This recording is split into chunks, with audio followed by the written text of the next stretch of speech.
edition of the Real Estate Show. My name is Efia Fusua. So our guest for today is Eddie Nyako. He is a real estate consultant. He's been in the game for such a long time. So there's a lot to expect from this particular interview. Hello, Mr. Nyako. It's great to have you on the show. Thank you, Fia, and I'm happy to be here too. Right. So let's begin with people who want to first enter the real estate industry. What for you makes a great start for anyone who wants to do real estate, both as an individual and then a developer? So I think when it comes to real estate, and one thing that is key, and even when you check the definition of real estate, it's about the land. Right. So you need to make sure that you have the right land and your title to the land is clean. And you know, when I say title to the land is clean, all the issues we have in this country. And also the fact that the land has to be in the right location for what you intend to do. Maybe you want to build houses to sell, you want to build a commercial area, an industry. So the question is, have you identified the land in the right location to be able to help you achieve your real estate goals? So apart from land, what other things should you? How about money? The real estate is capital intensive. How much money should I have to be able to start, say, a one-bedroom apartment? Maybe that's where I can start from. How much money should I have for that? Yes, you see, it's interesting. People always talk about money when it comes to real estate. Right. But you see, the thing about real estate is you always need to look at the demand. Because if you are, say, a developer, you are building these houses to sell. And even if you are an individual and you are building to rent, the question is, am I putting up the right units so that I can have people to rent? And I'm happy to let you know that once you have typically what we call off-takers, if you're a developer and you are building and you have people who will buy, it's always easier to find money to develop. Unfortunately, what we tend to do is we build on speculative basis. By that I mean you build hoping that people will come in to buy. When you find yourself in that situation, and that is what we see happen around, you have your building sitting down for a very long time, and then your money gets locked up. But I think that you should see it as a business where once you develop, you sell, you get your money back. And once you put in, what is important is that you need to put in some money from you as the sponsor. And you can get money from either any financial institution. Now, once you do that and you have a buyer, any financial institution will be happy to give you money to develop. So you don't need to put in all your money at a go. Right. So, Mr. Nyako, I have the land. I have lots of money, but I do not have any idea what real estate entails. Would you still advise me to put my money into it? Yes. So I think it's a good thing. Just like typically when you have money and you want to invest in treasury bill, you go to a fund manager for the fund manager to advise you. So if you want to do real estate, it makes sense for you to speak to a real estate professional to advise you on what to do. So you found the land. Now the question is, the land, the location, what is the best use of the land in that location? You need to be able to establish that. Now, once you've established that, what do I need? Because sometimes what type of development? Because you see, it could be 1 bedroom, it could be 2 bedroom, it could be 3 bedroom. You need somebody to be able to advise you on what to build. Then once you've done that, obviously you need professionals in terms of architects, engineers to help you with design, contractor to build. And ultimately, like I said, the property has to be sold or rented out. So you need a real estate agent who at the end of the day will help you sell, unless you yourself have been able to establish the people who will buy. So apart from the land, I think you need to put all these things in place to be able to make sure that once you develop, your houses go. Let's go back to the issue relating to money. How much do I need to start, say, the 1-bedroom apartment? Maybe that's how much I can afford for what I want to start from. How much can I start with? Okay, so let's say you want to build a 1-bedroom house, for instance.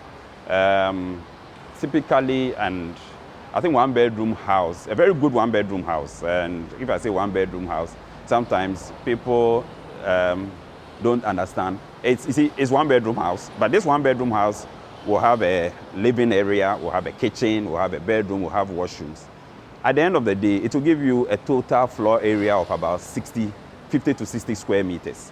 With that, it will cost you between 120,000 to 150,000 to be able to build this house. And if you build a house looking at market prices, that should be able to give you a very decent one-bedroom house that when you walk in, everybody will be happy to see.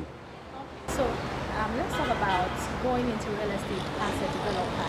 So say I have 300,000 space, I have two other partners who also have the same amount. Would you advise from your interactions and the experiences you've gathered so far as your work as a real estate consultant is concerned, would you advise people to go into partnerships? You see, for me, I think partnerships are good.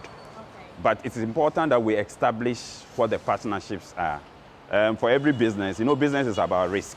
So once you go into partnership, what you are basically saying is that you are splitting your risk so that you don't put all your money into a particular development. But I would advise that in the partnership, the partners should be very clear in their objectives, what they want to do. Typically, what we find on the market now is that people have land.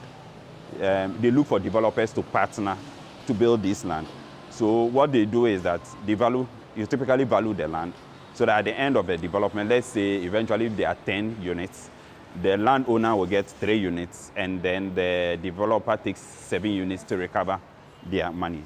Now, the question is, if I am the landowner, I need to look for a developer who has a track record, because you don't want a developer who will start and will not be able to complete the units.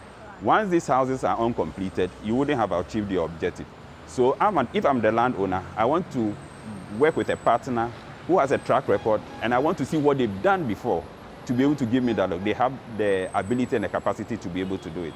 Now, if I'm a developer and I want to partner a landowner, now, apart from doing typical due diligence on the land, going to lands commission to check, you also want to be sure that you have a partner that is credible. Because, partnership is a relationship. Is this person the kind of person I want to go into a relationship with? And until those things are addressed, I would advise that you don't rush and take time to understand these things before you make any progress. I see.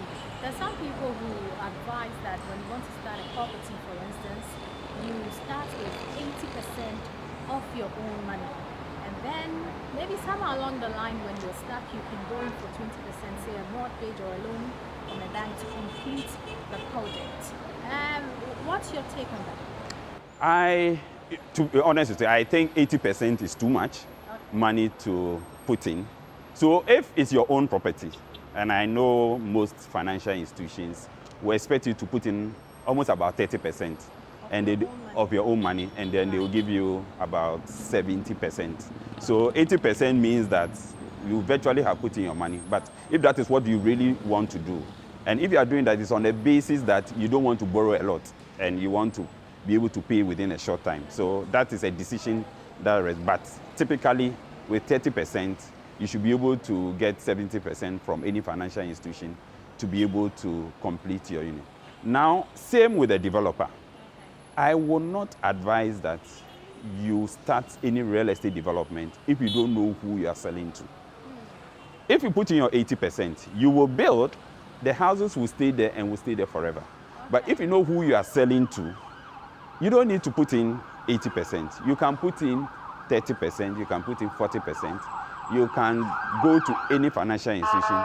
They will be happy to give you money to be able to complete, because once you complete, they know this person will pay, and then will be able to, for you to be able to get your money back. So I won't advise, rather use the money for something else rather than putting all the 80%.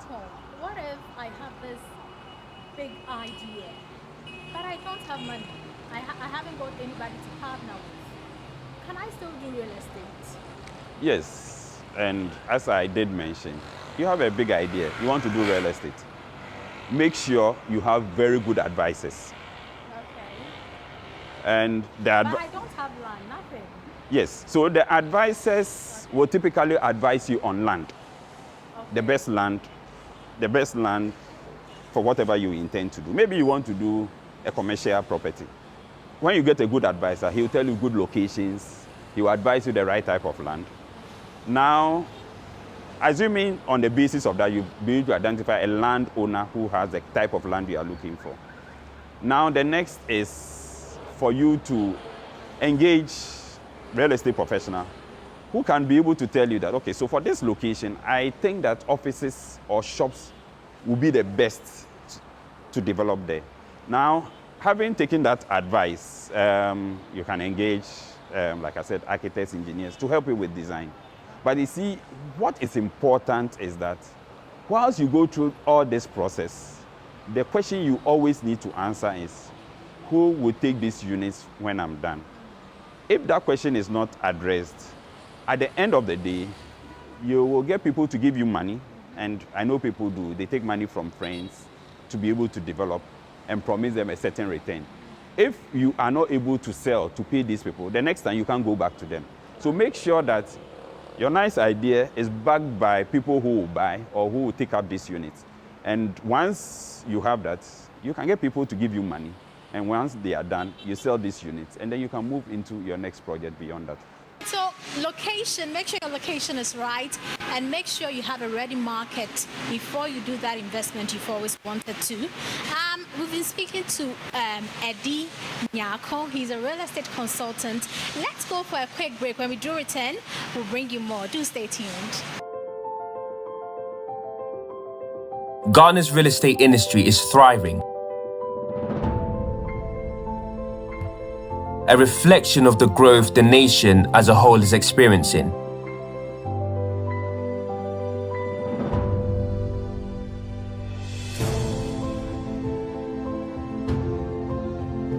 Gold Key is part of this story. We have a unique opportunity to introduce world-class standards of luxury to the real estate market in Ghana. From pristine residential projects to high-rise commercial buildings,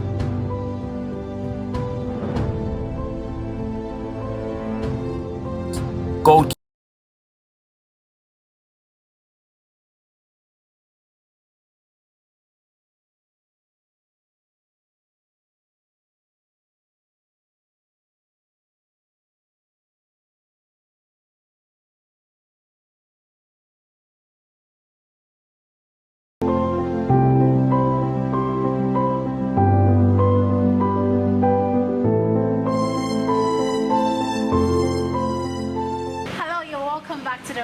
Show. My name is Sophia Fosa. So before we went for that break, two key things I picked from our conversation with Eddie Nyako is to ensure your location is right, and secondly, do ensure you have a ready market for that investment you intend to do. So I do know there are different branches of real estate, residential, commercial, and others. In Ghana, which one is the most profitable? Which one do you often advise the investors to put their money into? So, for me, and maybe I might be a bit biased there based on what's happening. I've done a lot of residential development. Okay. So I will say residential in the sense that what it does is that once you complete, you sell, you get your money, you move to your next project. Okay. Now, for typical commercial properties, what happens is that you have to rent over 5-7 years before you get your money. But you see, when you do residential, you finish, you can sell within a year and move to. And you see, once you sell, you turn over your money, you make a lot more money. But when you take a commercial property where you have to rent over a certain number of years to be able to get your money, it means that your money is locked up. But fortunately, it's interesting. The real estate market is getting more interesting. Now you have people who will come and buy off your whole commercial property from you. Okay. And why would they do that? They will only do that if your location is right. They only do that if you have very good tenants. Because if I'm coming to buy, I want to be sure that when I buy it from you, I can get good rents from the tenants who are in there and be able to recover my money in the shortest possible. So I think that, and like I said, I might be biased, but I think residential sale turns your money around quickly and makes you more money in the shortest possible time. So in everything you've said so far, it appears location, the issue of location and having a ready market stands to amount to all of them. The location is right and you do have a ready market for the beginning of the project is done, then you're sure to make some good returns, right? I mean, in your line of work, what mistakes have you seen some investors do over time? Okay. So what I see, and it is very common, so people believe that there's money in real estate. Right. So they see somebody walk to them. But is there no money in real estate? Yes, there's money, but you have to make the money the right way or the sensible way, Right. if I have to use that word. So the land, so because of that, they go into land, purchase land. The question is, did you check to see that the land had good title before you bought? Second, the land you are buying, did you know whether that location is fit for what you intend to do? Because sometimes, and I've gone to places where I've seen people build mansions. And maybe let's say I go to, let's say, Amasaman, for instance, and you can see a very big mansion. And you ask yourself, should this building have been here or should I rather been at East Legon? Right. You get? So that mansion, if it was at East Legon, fantastic. But if I had it at Amasaman and I'm looking for, let's say, $300,000, or who on earth would want to buy $300,000 house? But that same unit, if I was in Airport or Cantonment or East Legon, I would have done like 500. So you need to make sure that the land that you have, you are doing the right kind of development that gets you the kind of money you make.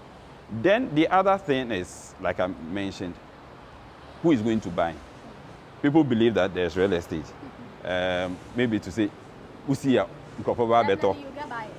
Because it's a house, people need places. But you see, unfortunately, if you are in the market, you will see people have a lot of units unsold. Okay. And their monies are locked up. So what's the longest time you've seen a property remain empty without it being sold? What's the longest time you've seen that happen? To be honest with you, I've seen 3, 4, 5 years built, completed, and not sold. Wow. And people are finding ways of cashing out, but the money is locked. You see, just because they did not make the right decisions at the right time. So it's important that you always think about who will buy. If you are selling, even if you are renting, who is going to rent? What I'm offering, will it attract the kind of people who will move in? Now, it's very common to do Airbnb. The question is the location right for the kind of people I really want to move in? And then fit it out in such a way that when the person walks in, they should be saying that, look, this is a perfect place. I want to be here rather than walk away. I look around us and I see the Villaggio, for instance, high rise. But then I also see other low buildings. Now, what for you is informs why some investors or developers going for that and then the vice versa? Okay, so typically what happens is for when you go to areas where I'll say the high-end areas or airport cantonments areas, it's difficult to get bigger lands. So the land size you get will be relatively small. Now, these locations also have a high price in terms of the land values. So if you want to say, as a developer, develop something within a certain price point, what it means is that you need to increase the number of units you are doing on that land. So in that case, it makes sense to do a high rise. And it's better to do high rise in inner city because basically most people who buy these units are buying because of the closeness to either the airport or the mall. So it's easier to do high rise. Once you go outskirts where the land cost is low and there are bigger lands available, then you can do the self-compound where people can have space. And then you will still be able to do units within prices that people will be willing to buy. So it's always based on the location, like I did mention, and the land size available, because currently we difficult even to get 10 acres within a particular development. So maybe you get like 2 or 3 acres, but you want to make sure that you maximize the use of the land. So you do a high-rise unit. Let me cite an example of places like Amasaman and Saweb. You would hardly find people who want to, before, you would hardly find people who want to invest or even own a home. But now it's changing. Do you see some of these high-rise buildings like the Bellagio, and taking place at the somewhere in Zalma? Do you see that happening, say, 2 decades away from now? 2 decades, yes, but in the immediate, because to be honest with you, if I'm going to live at Amasama, I don't want to live in an apartment. I want to live on a self-compound where I have space, at least to have some greens around me, maybe do a little garden, and that is what you see. But you see, the city is growing, and you notice that gradually when you go along the Kaswa. Accra and Winneba are even coming together. And once there are a lot of infrastructure development, there are a lot of people living there, you realize that, you see, the land available for development reduces. Now, if the land available for development reduces, and you think that, look, based on my market study, if I did 100 units here, I will sell within a certain price, then it makes sense to do apartment. But I think now it's too early for me to advise anybody to do apartments in those locations. It will be better to do a self-compound. What key 3 things or advice would you give to people who are now starting real estate investment? So, key for me, real estate investment is just like any other investment you can find, other money markets. And when you are going to do any money market, you go to fund managers to advise you where to place your money. So they will ask you whether you want to do short term, you want to do long term, and they tell you what to do. So if you want to do any real estate investment, I think that it's important that you speak to professionals to advise you on what to do, because the issue is how much money do you have, what is on the market, because maybe you don't want to build. All you want to do is buy, rent, and make some money. And make sure that, you see, you also buy a property that the return you get, return as in, not, you see, in real estate, when you talk about return, there are 2 types of return. The first return is the rent you charge on the property, and the second return is your property itself appreciates in value. We call that capital appreciation. So make sure that the money, you are going into something that gives you the 2. And when you put the 2 together, obviously should give you something more than what you would have gotten if you put your money in either treasury bill or a 1-year note. So those are some of the things, if you engage a professional, you'll be able to. I will not, when you are sick, you don't just go buy medicine. But you see, unfortunately, people, it's interesting, when people build their house, they think they know real estate. But real estate goes beyond just building your house. Real estate goes beyond just building your house, so ensure the location is right. Secondly, do well to ensure there's a ready market, just so you don't have empty properties but your investments locked up. These are some of the key things that I have picked from this conversation we had with Eddie Nyako. He's a real estate consultant. Certainly, you can trust us to bring you more of these aspects, to come speak to the real issues as far as real estate investment is concerned. So I have been your host, Efia Fosua. We are back same time next week with another powerful edition of the Real Estate Show. Remember, we are your real estate counselor. Ghana's real estate industry is thriving, a reflection of the growth the nation as a whole is experiencing.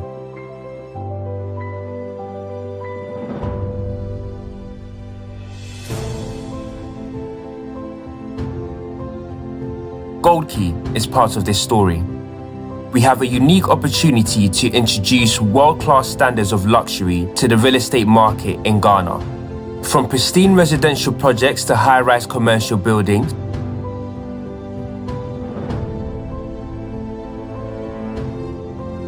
Gold Key is changing Accra's landscape.